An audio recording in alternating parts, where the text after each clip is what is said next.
Delhi leader అయినా గల్లీ leader అయినా ఎంత పెద్దోళ్ళైనా ఎంత చిన్నోళ్ళైనా చట్టానికి అందరూ సమానమే అంటుంటారు. అందుకే ఎవరైనా సరే తప్పు చేసిర్రు అంటే కోర్టుకు పోవాల్సిందే, హాజరు వేసుకోవాల్సిందే. ఇట్లనే 5 ఏళ్ల తర్వాత మళ్ళా కోర్టుకు పోయి ముఖం చూపించిండు మాజీ ముఖ్యమంత్రి. మరి ఇక సారు ఎట్లెట్లొచ్చిండు, ఏమేమి నడిచింది చూడాలి కదా.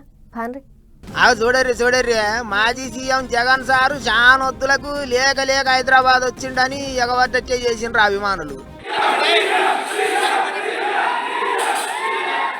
ఏపీలోనే కాదు తెలంగాణలో కూడా గట్టిగానే ఉన్నది ఫ్యాన్ పార్టీ వాళ్ళ బలగం అన్నట్టు చూపించుకుండ్రు. ఇక అసలు ముచ్చట్లకు పోతే గాని అడమ సారు లండన్ పోనీకే పర్మిషన్లు ఇచ్చిన సిబిఐ కోర్టు సార్లు లండన్ కేంచి రాగానే ఓసారి కోర్టుకు వచ్చి హాజరేసుకోవాలని చెప్పిండ్రాట.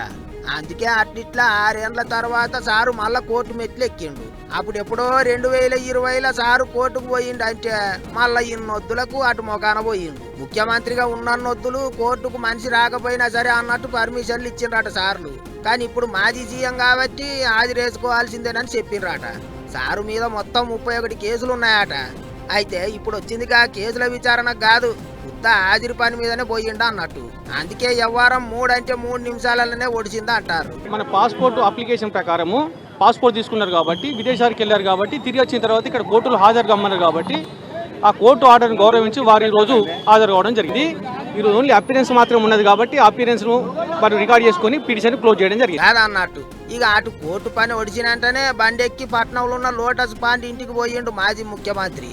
అక్కడ మళ్ళోసారి జగన్ సారు కారును చుట్టుముట్టిన అభిమానులు, పోలీసోళ్ళు లాఠీలకు పని చెప్పే కథ అయింది.